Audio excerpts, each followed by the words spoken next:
Edwin Lara. Ce nom ne vous est peut-être pas familier. Et pourtant, il aurait pu être associé à un des plus dangereux tueurs en série. Un soir, cet homme a ressenti un besoin urgent de tuer et il est passé à l'acte. C'est là qu'a commencé la chasse d'Edwin Lara. Comme d'habitude, je vous demanderai de poser vos grosses ou vos petites fesses, ou même vos moyennes fesses, et bienvenue dans un nouvel épisode de Crime et Justice.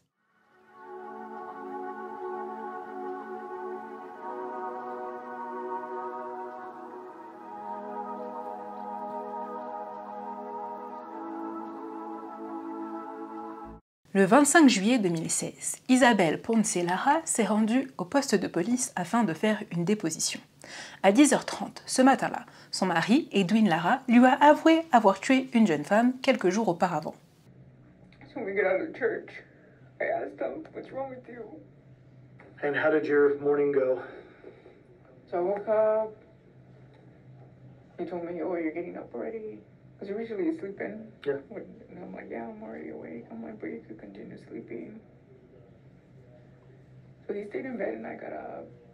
Went outside, turned on the water, sprinklers, turned on TV, was watching TV, and I was just waiting for him to get up so we could start the morning. So he comes out of the room and his eyes were all teary.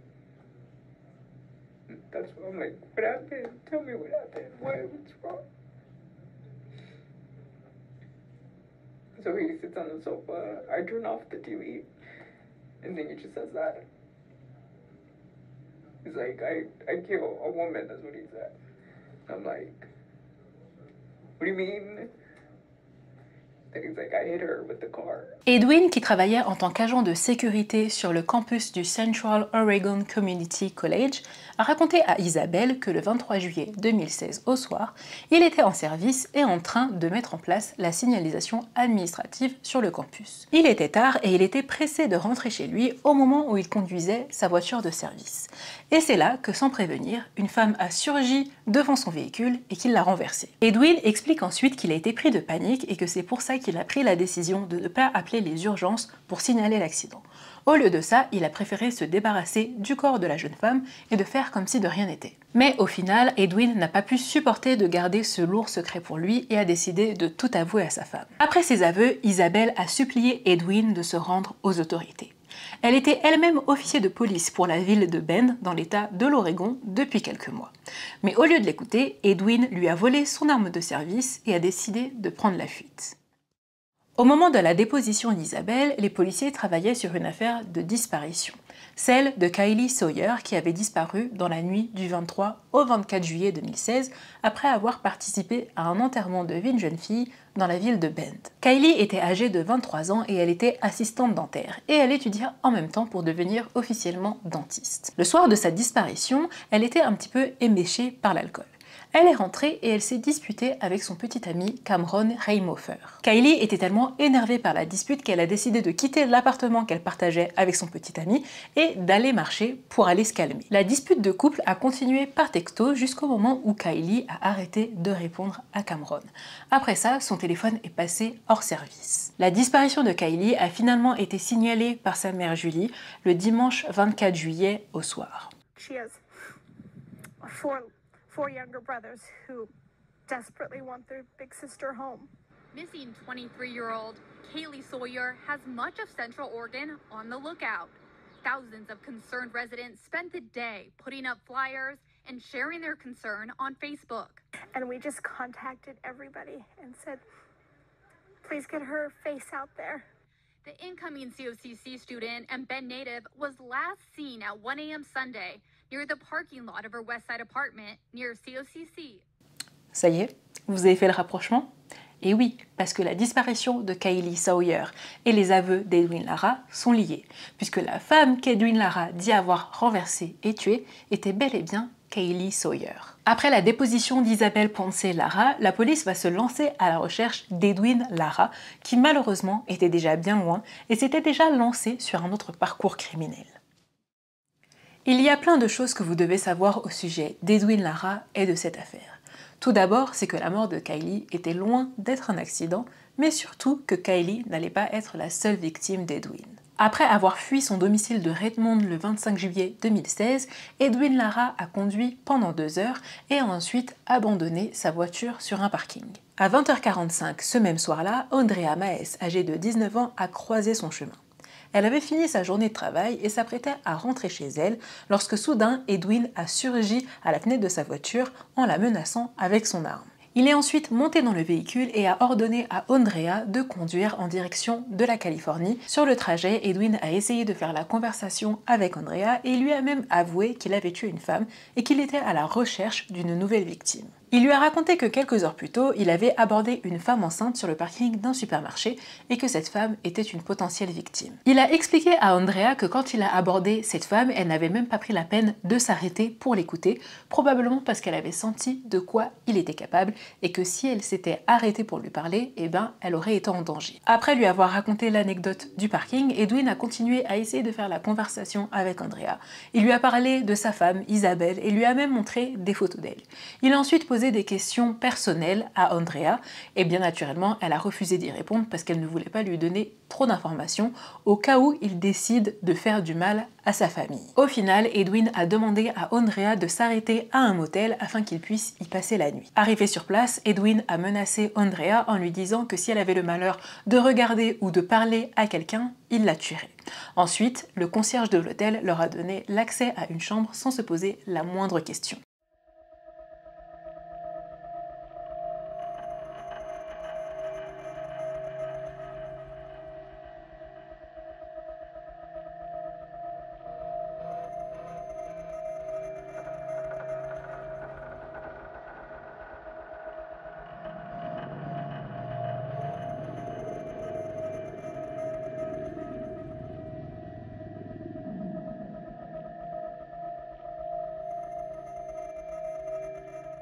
Une fois dans la chambre du motel, Edwin a menotté Andrea à la porte de la salle de bain et lui a bandé les yeux le temps qu'il prenne une douche. Il lui a ensuite ordonné de prendre une douche à son tour, mais elle a refusé. Edwin a alors changé Andrea de place et l'a cette fois-ci menottée à la tête du lit. Il l'a ensuite obligée à prendre des somnifères en lui disant que si elle refusait de les avaler, il finirait par les lui injecter directement. Une fois qu'elle a avalé tous les somnifères, Edwin s'est allongé à côté d'elle et Andrea luttait pour ne pas s'endormir, surtout pour ne pas qu'Edwin ne la touche ou essaye de la violer si jamais elle s'endormait. Et soudain, alors qu'Edwin s'apprêtait à la toucher, une alarme s'est déclenchée sur le téléphone d'Andrea. Edwin lui a alors demandé pourquoi cette alarme sonnait sur son téléphone, et là, Andrea a fait preuve d'une réactivité remarquable. Elle a alors expliqué à Edwin qu'elle avait récemment attrapé une MST, donc une maladie sexuellement transmissible, et que l'alarme sur son téléphone était là pour lui rappeler de prendre son traitement à l'heure. Et après avoir entendu ça, Edwin s'est éloigné d'elle comme si elle avait réussi à le dissuader de la toucher. Un peu plus tard, Edwin a reçu un appel sur son téléphone portable et après ça, il a décidé de fuir le motel. Il est donc reparti avec Andrea et cette fois-ci, ils ont conduit pendant 7 heures jusqu'à ce que la voiture d'Andrea ait une fuite d'huile. À ce moment-là, Edwin a décidé qu'il était temps de voler une autre voiture. Ils sont alors arrivés sur le parking d'un motel Super 8 où un homme prénommé Jacques était en train de charger son véhicule. Edwin l'a menacé avec son arme, mais Jacques a refusé de lui donner les clés de sa voiture. Du coup, Edwin a décidé de lui tirer dessus et la balle s'est logée dans l'estomac de Jacques. Edwin et Andrea ont alors quitté la scène de crime et se sont arrêtés dans une station essence où Edwin a repéré une voiture avec les portes ouvertes. Cette voiture, c'était la voiture de 2 frères accompagnés de leur grand-mère qui venaient tout juste de rentrer du Canada.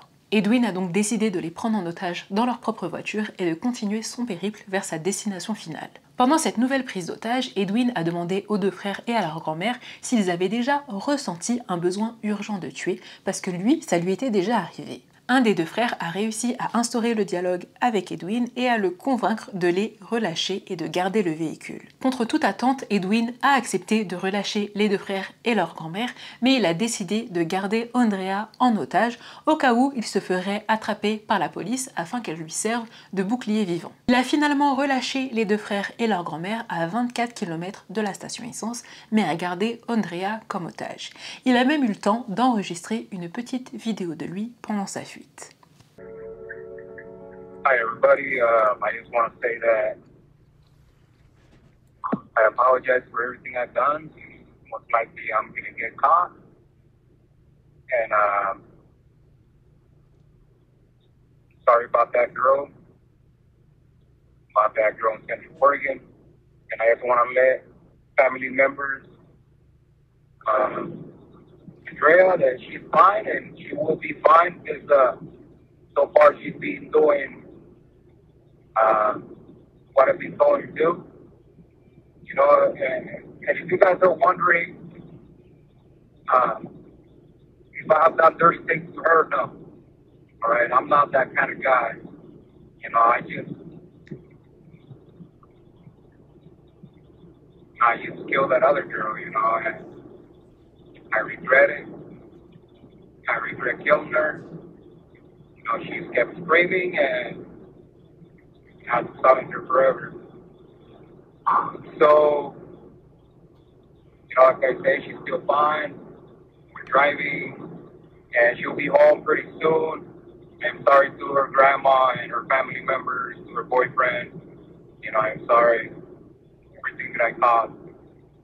Okay, and you'll see her pretty soon.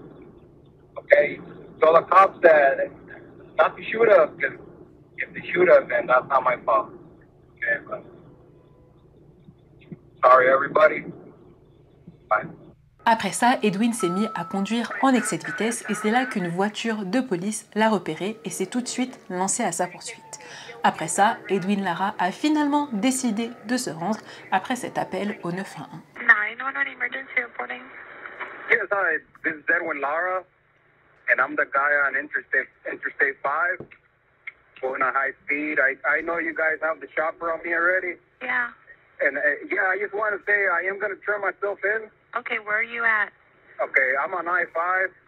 You know, I am wanted for murder in the state of Oregon. Okay. Edwin, Yeah. where are you at right now? Can you stop? I am going to stop once I hit Redding. Once I'm in Redding, I'm going to stop. Are you by yourself or? No, I have someone with me. I kidnapped her in Oregon. She's innocent. Her name is Andrea. Just give me a second. What's her name? Hello? Yeah, hi. What's your name? Andrea? Andrea, what's your last name? Maes, M-A-E-S? Okay, are you hurt at all, Andrea? No. No? Okay. Well, there's an officer behind me right now. Okay, they see you. We're talking to them. They see you. Yeah, she's seeing me. I think it's a she. She's right behind me. Okay. The officer sees you, and are you able to safely stop? Yeah, I can stop, but not right now. I just don't want to stop right here in the middle of the road, you know, putting myself in danger and putting everybody else in danger, more in danger, I guess. You know, they won't. They're aware. I'll let them know they won't. But if you can stop safely, they just don't want you to run. They think you're going to run or anything. Okay. Yes, Edwin, do you have any weapons with you? Yeah, that's what I was going to say. I do have a gun on me. I am not going to flash the gun, so you tell them not to shoot me. Okay. No, I don't want to die. Okay, you stick by your word, though. I'll let them know. Yeah, I'm going to let them know. You know, don't hurt Andrea. You know, she's a nice girl. You know, don't hurt her. I'm actually calling my family just to say bye to them. So once I'm done calling all my family, then I'll turn myself in. 13 copy of the animal for the office with 50. Ready, 3651, I'm going to be coming 13. Edwin Lara a été arrêté le 26 juillet 2016. Lors de son interrogatoire, il a pu donner aux policiers des détails concernant la mort de Kaylee Sawyer, mais également des indications sur l'endroit où trouver son corps. Les policiers sont donc partis à la recherche du corps de Kaylee et ont pu le retrouver grâce aux indications fournies par Edwin Lara. Kaylee était allongée face contre terre sur le sol rocheux au bord de l'autoroute 26 au nord de Bend. Et l'autopsie a démontré que Kaylee n'était pas morte des suites d'un accident de la route, mais qu'elle avait reçu 2 coups violents sur la tête avec un objet contondant. Edwin, qui avait jusqu'à présent dit à sa femme et aux policiers que la mort de Kaylee était un accident, va alors donner une seconde version aux policiers. Dans cette version, il dit avoir croisé le chemin de Kaylee et l'avoir pris pour une prostituée. Il a alors proposé une relation sexuelle à Kaylee, mais aussi de la raccompagner. Il dit qu'ensuite Kylie se serait évanouie et qu'à son réveil, elle se serait mise à hurler. Pris de panique, il n'avait pas envie d'attirer l'attention et il a décidé de lui donner 2 coups sur la tête avec une pierre. Ensuite, après s'être rendu compte qu'il avait tué Kylie sans le vouloir, il avait décidé de cacher son corps. Mais en réalité, ces déclarations ne collent pas non plus, et la vérité sur la mort de Kylie est bien plus sombre. Je vais alors vous raconter comment s'est réellement déroulée la mort de Kylie Sawyer, et vous allez voir que cette version est bien plus vicieuse que ne le prétend Edwin Lara. Donc pour rappel, le soir de sa disparition, Kylie s'est disputée avec son petit ami et a décidé de quitter son domicile pour partir faire un tour et se calmer. Son appartement était situé à quelques pas du campus où travaillait Edwin en tant qu'agent de sécurité. Et c'est là qu'elle a croisé son chemin. Quand Kylie a croisé Edwin, il était à bord de son véhicule de patrouille. Elle avait bu de l'alcool, elle était éméchée, et ça se voyait. Donc Edwin a proposé à Kylie de la raccompagner. Edwin, qui lui était en uniforme de sécurité, je pense que Kylie ne s'est pas méfiée et a accepté de monter à l'arrière du véhicule. Sauf qu'une fois à l'arrière du véhicule, Edwin aurait ordonné à Kylie de lui donner son sac, son portefeuille et son téléphone. Et il lui aurait même crié « Give me that fucking purse ». Il voulait en fait s'assurer que Kylie n'ait aucun moyen d'appeler à l'aide. Après ça, Edwin aurait proposé à Kylie d'avoir une relation sexuelle avec lui et elle a bien évidemment refusé. Et à ce moment-là, elle a essayé de sortir du véhicule qui malheureusement était verrouillé de l'intérieur. Kylie s'est alors mise à crier et c'est à ce moment-là qu'Edwin a pris la décision d'arrêter le véhicule sur le parking B12. Il est passé à l'arrière de la voiture, il a étranglé Kylie et l'a ensuite violée en pensant qu'elle était morte. Mais Kylie respirait encore et à son réveil, elle s'est mise à crier. C'est à ce moment-là qu'Edwin a sorti Kylie de force du véhicule, a saisi une pierre et l'a frappée une première fois à la tête. Mais après ça, Kylie était toujours vivante. Donc Edwin a décidé de prendre une autre pierre qui, selon ses dires, était très lourde à porter et a donné le coup fatal à Kylie. Il a ensuite caché le corps dans la zone boisée du parking puis s'est rendu à la salle de sport du campus pour prendre une douche et nettoyer toute trace de sang de Kylie. Il a ensuite nettoyé la voiture de patrouille avec des lingettes. Il s'est ensuite rendu chez lui et a récupéré son véhicule personnel, donc une Nissan Elantra, et s'est rendu au parking où il avait déposé le corps de Kylie. Une fois près du corps, il a emballé la tête de Kylie dans un sac poubelle puisque sa tête était en sang pour éviter de salir son coffre. Il a ensuite conduit jusqu'à une zone résidentielle de Redmond et a déposé le corps. Il a ensuite rentré chez lui et s'est endormi auprès de sa femme, Isabelle, qui était aussi officier de police. Le lendemain, Edwin a réfléchi et s'est dit que le corps de Kylie n'était pas suffisamment bien caché et que quelqu'un allait finir par le trouver. Il s'est alors rendu à l'endroit où il a déposé le corps, a remis Kylie dans son coffre et a cette fois-ci déplacé le corps près de l'autoroute 26 au nord de Bend. Il a ensuite dit aux policiers qu'il a caché tous les effets personnels de Kylie dans le cabanon de son jardin. Après avoir tué Kylie Sawyer, Edwin s'est comporté comme si de rien n'était. Il a continué sa vie, il est parti au cinéma avec sa femme et son cousin et il a même continué à aller à la messe jusqu'au jour où les remords étaient trop gros et qu'il a décidé de tout avouer à sa femme.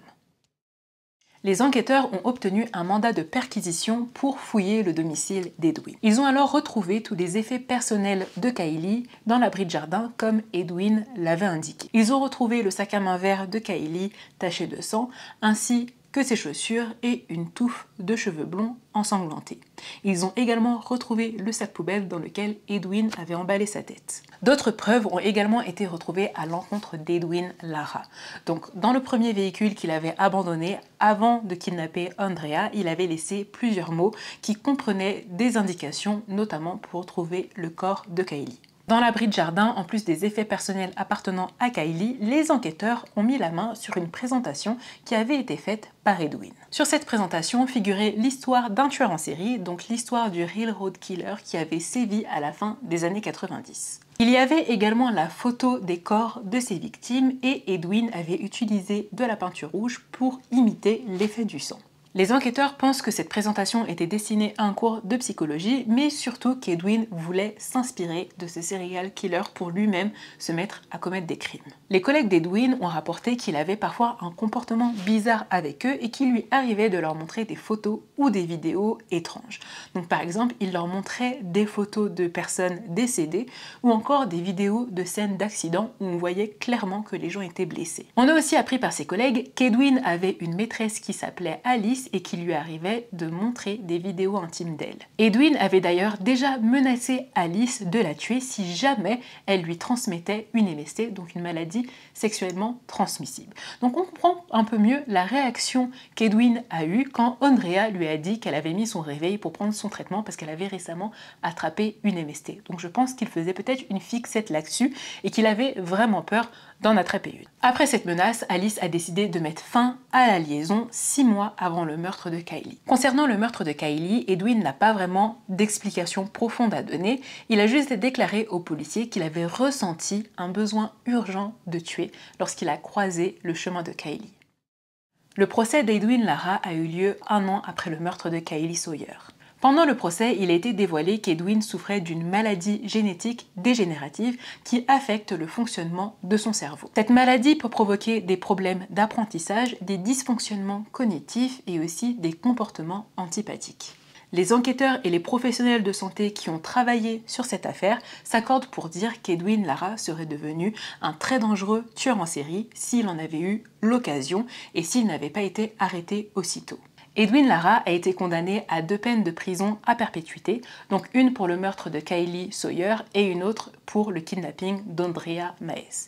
Il n'a pour le moment malheureusement pas eu de condamnation pour avoir tiré sur Jacques qui a été blessé à l'estomac, je ne l'ai pas dit mais Jacques est encore vivant, ou pour avoir kidnappé les 2 frères et leur grand-mère à la station essence. Isabelle Ponce Lara a divorcé d'Edwin Lara en juillet 2016 et a déménagé à Portland. Elle a également démissionné de son poste d'officier de police. Après cette affaire est née la loi Kylie, donc une loi selon laquelle les agents de sécurité ne peuvent plus ressembler à des officiers de police. On doit être dorénavant capable de les différencier clairement par leur uniforme et leur voiture de service, ce qui n'était pas le cas en Oregon avant le meurtre de Kylie. De plus, il est maintenant obligatoire de faire des recherches approfondies sur le passé judiciaire des potentiels candidats qui voudraient devenir agents de sécurité. L'État de l'Oregon a également pour obligation de faire passer des tests psychologiques à tous les candidats avant de leur donner le titre d'agent de sécurité.